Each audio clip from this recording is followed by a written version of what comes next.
Hey, welcome to the CMO Whisper Show. I'm your host, Steve Olensky.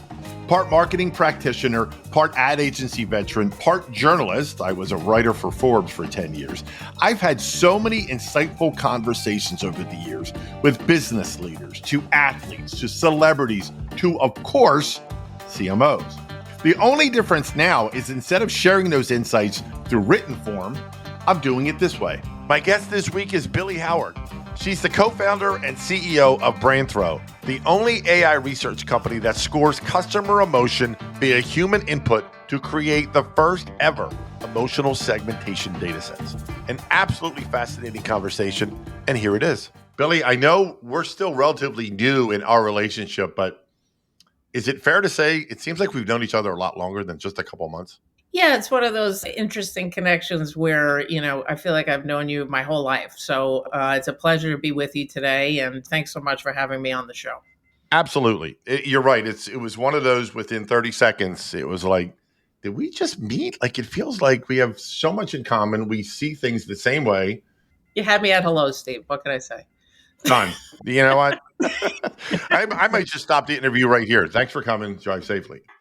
I want to get into a bunch of things about the world of marketing, but I want to start with Brandthro and give you the floor to tell us a little bit about the company, why you started it, what was the need behind it, when it started, what's it all about. So tell us about Brandthro. Sure. After I wrote my book, WeCommerce, IBM actually approached me to be a futurist for them to help them better introduce Watson. This was about 4 or 5 years ago, actually 6 years ago, maybe, to creative-minded CMOs. And quite frankly, I had no idea what AI was, but I was intrigued enough to, make myself a little bit uncomfortable, which I believe is always necessary for change. And I flew out to Vegas to their keynote, their marquee conference that they have every year, IBM Think, and I did a keynote on how AI could reimagine storytelling. And it was one of those things where it changes your life, right?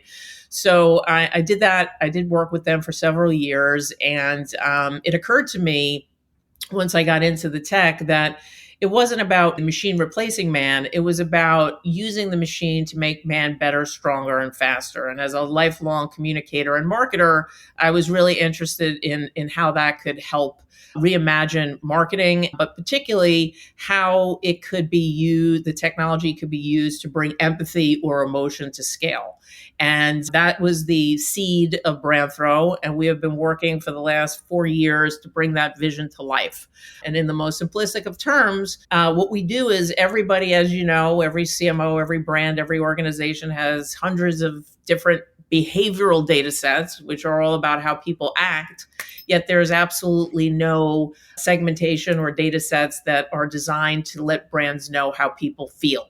So that's what we've been working on doing the last couple of years. And, while AI suddenly is a flashy buzzword, we've been working with it for a while. And everything that we do is designed to make sure that AI is always married with humanity and used for good. So that's a little bit about us. I love that. And of course, you're a couple years ahead of the AI curve because you're a futurist.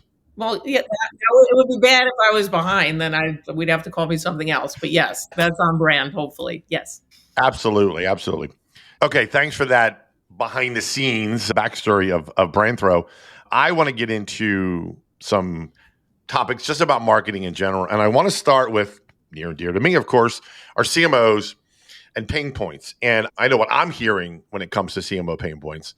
I'm really curious what you think are, right now, and we'll kind of juxtapose over what I'm hearing, but I want to hear your thoughts on, what are the big pain points? What's keeping CMOs up at night that you're hearing? Well, I'll start broadly. I mean, they're being asked to do a lot more with a lot less.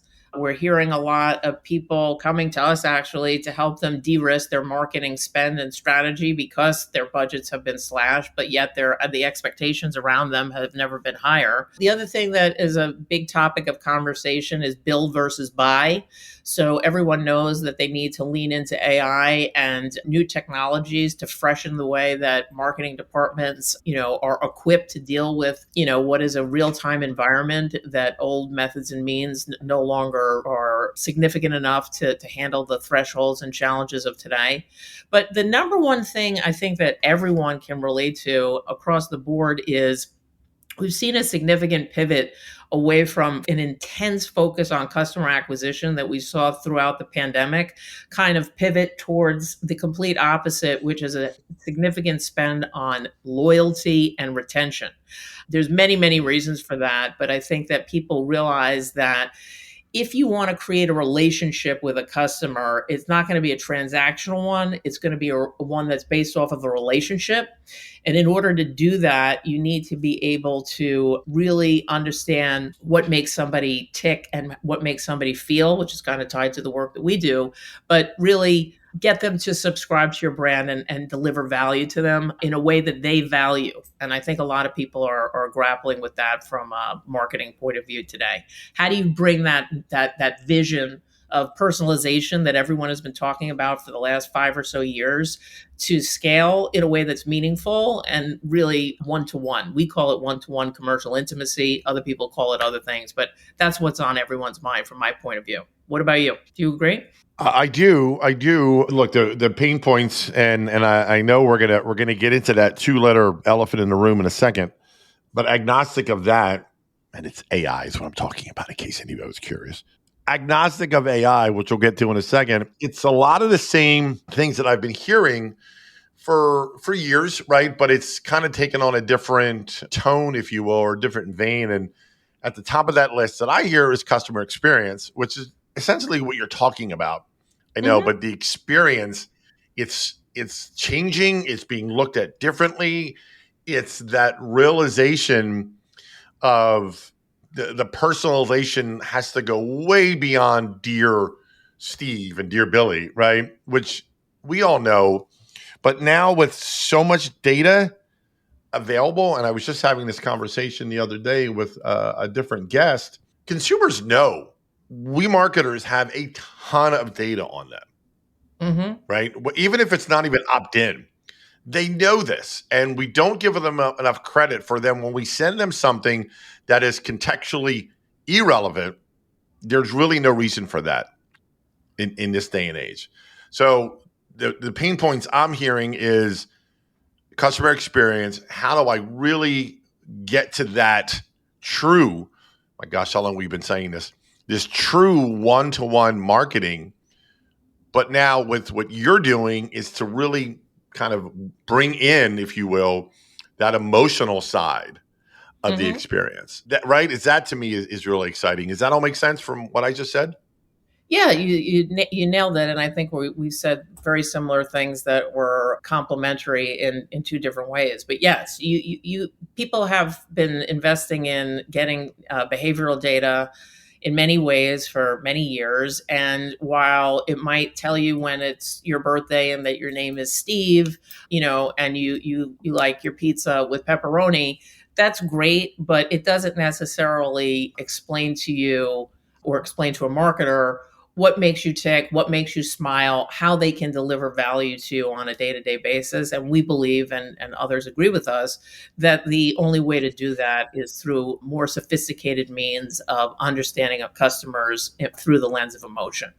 And that's also something that we're seeing is the evolution, to your point, of not only customer experience, but customer expectation. And what I mean by that is that customer satisfaction, which is scored by NPS, which a lot of people have a love-hate relationship with and are debating its value and if it will stick around or not. Put that aside, I'm not here to say if NPS is good or bad. What I am here to say is that customer satisfaction is not enough. Customer happiness, brand love is what's required, and there needs to be new means of understanding that in real time. Very well said. Let me ask you one more question just about CMOs in general before we get to that 2-letter little elephant. I get asked this a lot, and you advise CMOs at C-levels like I do, but specifically CMOs. And you know the following stat, you've heard it, I'm sure, many, many times, how the CMO, on average, has the shortest tenure in the C-suite. I don't know what the latest Hmm. Spencer Stewart number is, 36 months. I don't know, 3 to 4 years, something like that. Maybe less. Maybe less, right? I have my very definitive reasons why I think that is. But before I share mine, I would like to hear why you think that is. Continually, seemingly forever, shortest tenure, and then we hear about every once in a while we hear XYZ brand eliminates the role of CMO and it's the death of the CMO. And like, here we go again. So why do you think CMOs in general have the shortest tenure? Well, I think there's a couple of reasons for that. First of all, being a CMO in one organization versus another, there's absolutely no uniformity in the expectations and the role itself. It really depends where you go and what the organization expects of you. There's also, been so many changes in the skill set of a CMO over the last 10 or so years that there's not necessarily one type of CMO. There's a couple of unicorn CMOs who have all of the skill sets that are required and more. And those are the CMOs who are on the total opposite end of the spectrum who actually have become CEOs. There's about 30 or so CMOs who have become CEOs because they did their job so well. But by and large, CMOs don't have the full breadth of experience that's required because they're either growth marketers or they're brand marketers or there's such a wide swath of expertise that's needed, and it's nobody's fault. And nobody has also told them that the game has changed because now they're also supposed to be in charge of employer brand. They're also supposed to be in charge of workplace experience. It's really an unfair position to be in for the most part, and they're asked to do more with less. So those are my at least top line thoughts. Unsurprisingly, I agree with all of them. I think at the top of my list is when a given brand is going to look to hire a CMO, they don't take the time. I don't want to knock any CEO or CFO, but they don't take the time to fully understand what kind of CMO they need. And you just touched on it between brand versus performance. What are you looking for from the head of your marketing team? And Hmm. when you can't just fill a CMO, hire a CMO to hire a CMO because they have those three letters in their title, it doesn't work that way. So, aside from cultural fit, of course, what kind of CMO? And I don't think enough CEOs and CFOs doing whoever is the hiring team puts enough thought, or I hate to use this word, but are ignorant in it. I don't mean that in a bad way because they don't know what they don't know, but what type of marketer do they need? Yeah, I think you nailed it in all seriousness, and I would think about it almost in a similar but different way. It's like this: if you think about a really good CMO and what they're supposed to do, irregardless of brand, there's obviously a stray use case here or there, but the CMO is really the quarterback of the C-suite team. They have to work with the CHRO to ensure the employer or brand is on point so that they can recruit and retain talent. They have to work with the CTO or the CIO to ensure that the experience is both physical as well as digital. They're, in essence, in charge of digital transformation, which needs to happen perpetually almost every day. And there are a lot of CEOs that are in their job that don't necessarily understand what digital transformation is all about. So it's very difficult for them to understand the marketing role, let alone understand what their current role is, because what it means to be a CEO today is entirely different than what it was even 5 years ago. Correct. Very well put. And I would just add to that, I still get the feeling, and maybe I'm jaded, but far too many CEOs, companies, what have you, don't fully quote unquote get marketing and look at it as a sales support role. Absolutely. They don't get it at all. And if they do get it, they don't understand it. Just like we were talking about brand love before. I guarantee if you asked 100 CEOs, maybe 95 of them would tell you that brand love means, maybe it's not a Super Bowl, maybe they've evolved their thinking, but that it's some type of ad that makes you or I laugh, cry, or do something. That is not what brand love is about, as you and I know. It's about how we feel about a brand every day and how you can consistently surprise and delight me in a way that I value. That is totally different than what most leadership thinks today. So how could they possibly understand the role of a CMO, to your point? Correct. And look, and a CFO is going to go, just show me the ROI. Well, it's not that easy. No, it's not. But if you are building a CX that's going to be delivering more and more value across channel, whatever that might be, that is why the CMO and the CFO increasingly do have really good relationships, because a lot of things are driven through e-commerce. And you can understand that when you have happier customers on a day in and day out basis, it shows in the bottom line. And there are many brands that you can cite that are examples of that, because they reimagine themselves around loyalty, they reimagine themselves around intuitive experiences, and all of those things are predicated on better emotional understanding. Exactly. Okay, let's get to the elephant. I call it the elephant in every marketer's room. I mean, it's been in your room for years, but I'm looking at it from your lens, going, where you been? I've been talking about AI for years, right? And but marketers, whenever something comes into vogue, the whole world, oh my god, I got to get an AI. So why now? Why is this now coming into so much? Is it ChatGPT? Is that open the floodgates? I think so. I mean, I think that people were, afraid of it for so long until it became such a part of mainstream culture because of open chat gpt, because of all these buzzwords around generative ai, that people actually were like, oh my, we have to talk about it. And the problem is that it's almost become like the word innovation in years ago, when Clayton Christensen described what innovation was or disruption was, he was very specific about it. And then everyone started saying we're innovative. And then ultimately it meant nothing. I think that the same idea is what's going on with AI. I think the majority of people who talk about it have no idea of actually what it is. If you ask 9 out of 10 people what is AI, I wouldn't be surprised if they did not give you a clear understanding of what it actually is, regardless of the application. So generative AI, yes, it helps produce more creative assets, for example, for a marketer. But how does that happen?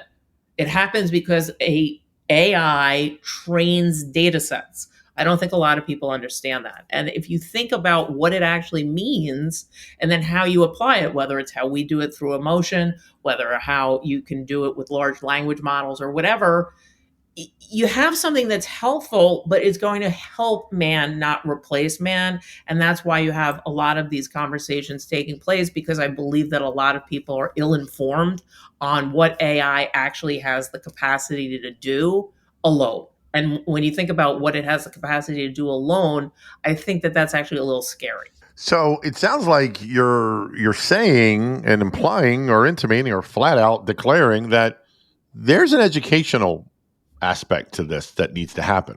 I absolutely think so. I think that there needs to be, at a certain point, just like they're finally approaching data privacy for a reason, I think that they're going to need to approach some type of regulation around AI. If you look at what data privacy did left unchecked, it kind of destroyed a lot of our critical institutions in our country, the traditional media being one of them.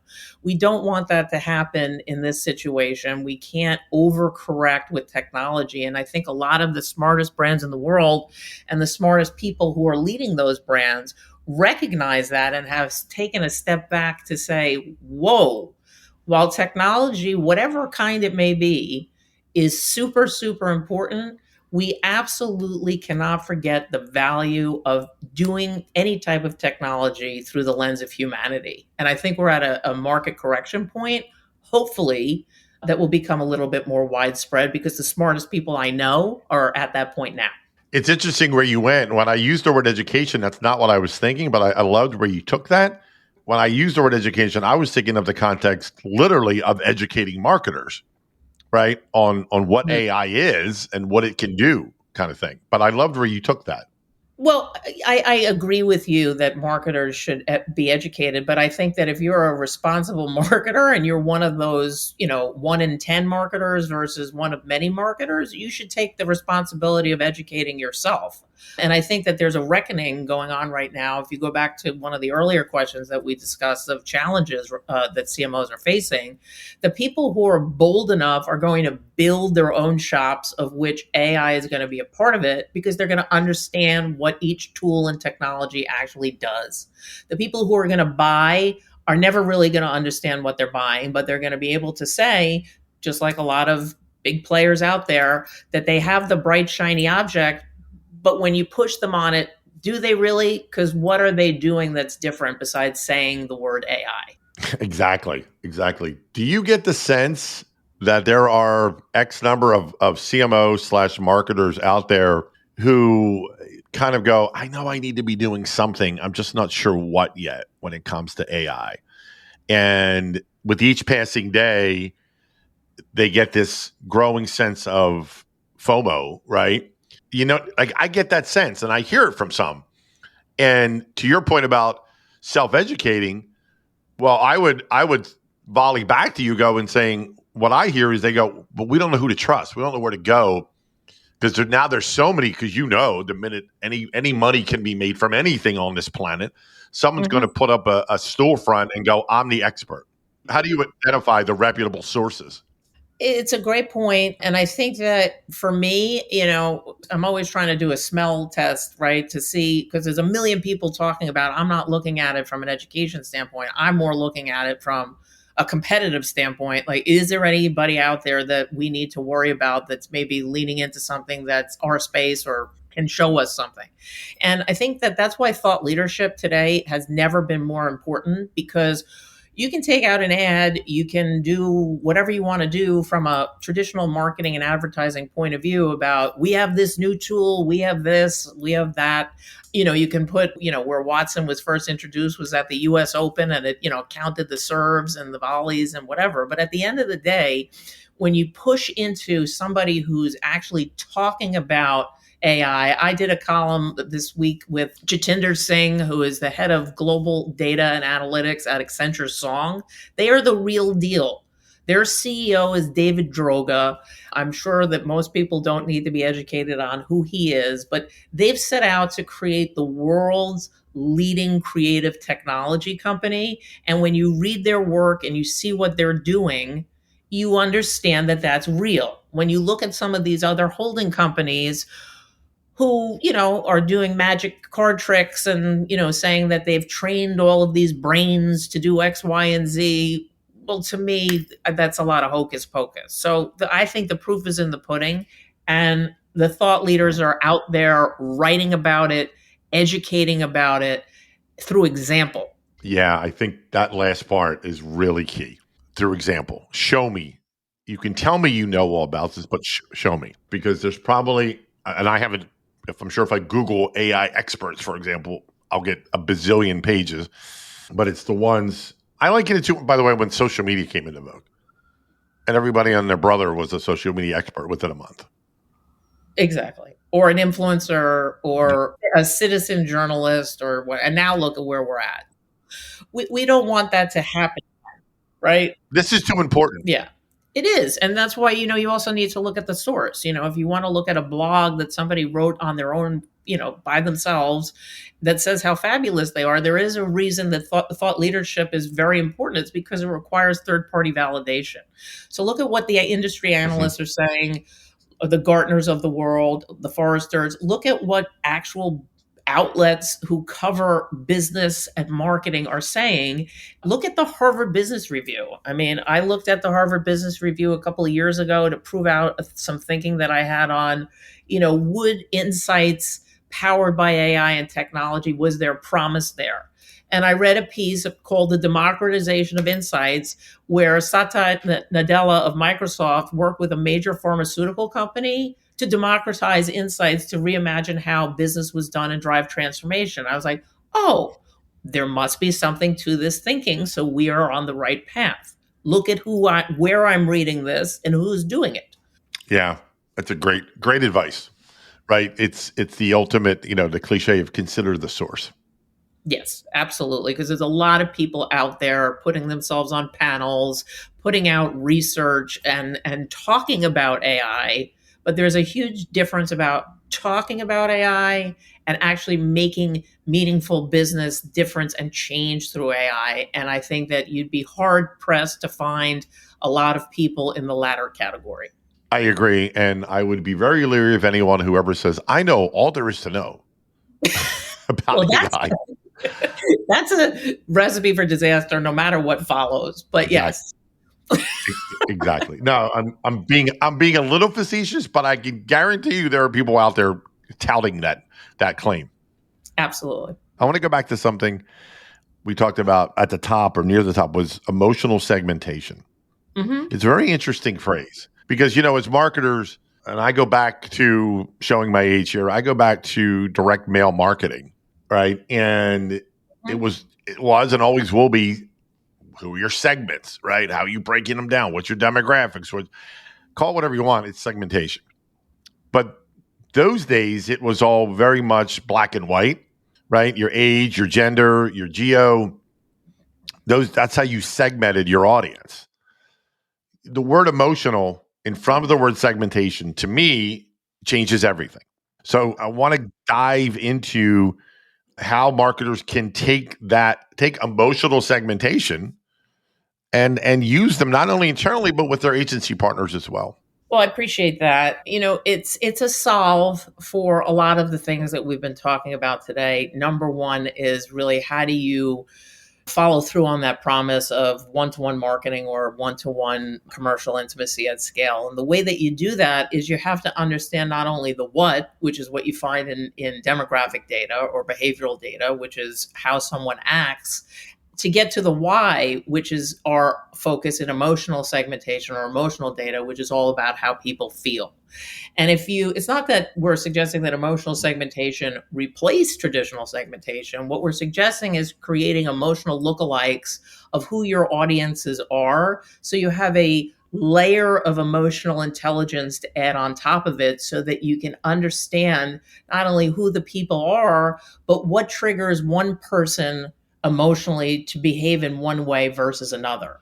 So if you're scoring different parts of the brand experience by emotional relevance and emotional intensity, and you're scoring different component parts of the brand experience, whether it's creative assets, taglines, images, commercials, whatever it might be, based off of how they feel primarily from an emotional point of view. So the 6 primary emotions, as well as with 12 secondary emotions, you have for the first time predictive and quantifiable emotion that can happen as early as the strategy stage. And that solves for de-risking the spend, being asked to do more with less, understanding through emotions what things are going to engender loyalty. We get that through a combination of 3 emotions: valued, respected, and admired.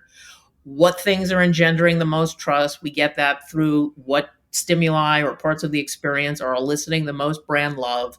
And you basically have an emotional GPS to guide you so that you're following through on delivering to Mary in St. Louis what is most important to her, which quite frankly might be the same thing. She's a millennial. She might have the same emotional needs as Sam in New York, who's Gen Z. And you would never know that unless you looked at them emotionally. So it debunks traditional segmentation. It creates what we call emotional phenotypes. And it really allows for cross functional selling that never existed before, simply because you're interweaving and inter understanding different emotional traits across category.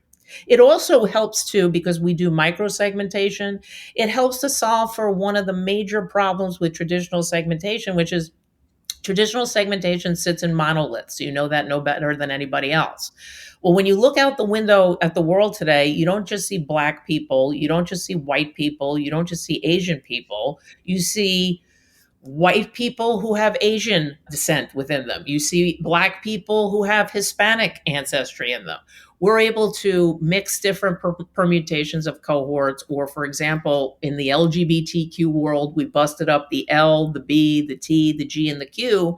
And while they respond in one way, emotionally behave as an overall cohort, when you cut them into different individual slices, they behave quite differently emotionally. So these are the things we're Mm. trying to solve for, and why we think the time for what we're doing is now. And we're using AI as one ingredient in the cake that we're making, an important one, but it's one ingredient that goes along with data science, machine learning, and decades of marketing experience to create this technology to solve for problems that marketers actually have. Thank you for that. That was incredible. And listening to you, I was reminded of something I wrote years ago. And I forget the actual, it was something like, these are the most seven dangerous words in history. And the seven words were, that's the way we've always done it. The point being, throughout history, if we had just set, never changed, no innovation, nothing, we, first of all, we'd be sitting in the dark. There'd be no light bulb and everything else. And now juxtaposing over marketers going, whoa, whoa, whoa. You're talking about traditional segmentation. So, one, you're not suggesting, because you flat out said it, this replaces that, this augments that. But I can still hear, and I'm curious to hear if you're getting that skepticism and cynicism when you bring up emotional segmentation, because that's how we've always done it this way. Are you hearing anything like that? Yeah, of course. When you suggest that people do something differently, there's always pushback. That's why there was pushback on AI for the last 4 years. But there comes a day of reckoning when one must deal with the realities of what's going on, and the reckoning for bringing to scale this notion of personalization. If you're going to do that, you're going to have to change the way things have been done, which is why I also suggested, I'm not saying you should throw away your NPS score, but if there was an emotional score that let you know rather, not how satisfied your customers are, but how happy and in love with you they are on a regular basis. Wouldn't you want to know that too? People have spent millions, if not billions of dollars transforming their organizations, and they've forgot that they have to transform their market research, their insights, and their customer understanding. And I think that day of reckoning is now. So while we'll always receive pushback on doing things differently, the time seems to have come. But, there'll always be skeptics, right? Oh, yeah, of course. And they'll be the ones who are left behind, literally and figuratively. That's right. We've been working with some of the world's, most emotionally charged brands because they get it.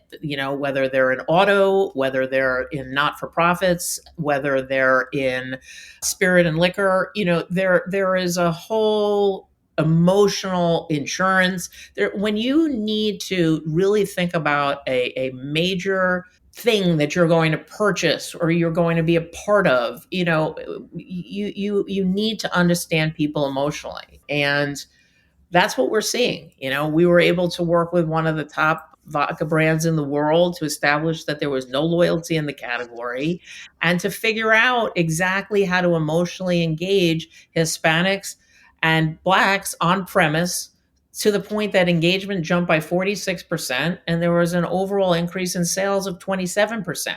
So we're not just talking about emotion to make people smile, while that's very nice. We're talking about emotion as a new currency of business.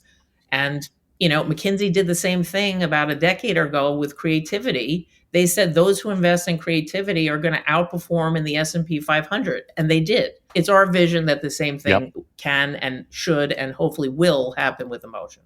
Okay, I'm looking at the time, and if you've listened to at least one of my episodes, not just you or anybody, you know how I like to wrap things up, and that's bring in music. And I'm a big music fan. The album wall behind me, the now famous album wall, and music played a big part in my life. And I love to tap into each of my guests' music. And my favorite song of all time is a song called "Lean on Me." The lyrics have always resonated with me since I was a child, and they really resonate with me as an adult. So my question is, any song, any artist, any lyric from a musical standpoint, Billee, that means just a little bit more, and why? Well, it's funny when people ask me about my music taste, I say that I have the musical taste of a 70-year-old man because I love the Grateful Dead, I love the Doors, and one of my favorites that don't necessarily fall in the 70-year-old man category is Depeche Mode. And I will say that Depeche Mode created its first album without one of its founding members this year. Unfortunately, one of their members, Andy, passed away. He was the keyboardist. And the music that they wrote this song called Ghost that they put on their new album that will all be ghosts again one day, which was a tribute to him. It's one of the most beautiful things because they endeavored forward in great pain to create one of the greatest albums that they've made in the last 30 years. So I would leave you with that because I found that beautiful. And I also find it reflective of what people need to do in business today. That's a great way to end this. Listen, Billee, thank you so much. I'm so glad we met. You're a phenomenal guest and just a brilliant, brilliant person. I'm so glad you came on. Thank you. Thank you so much. I feel the same way about you. And as I said, I feel very blessed that we met, and I feel like, I have a friend for life. So thanks for having me on, and thanks for all that you do for the marketing community. Well, that wraps up another episode of the CMO Whisperer Show. I hope you shared this episode with your friends. And if you have not already, please subscribe to be kept up to date on all the latest episodes. And if you're so inclined, leave me a review on your favorite podcast platform. Thank you.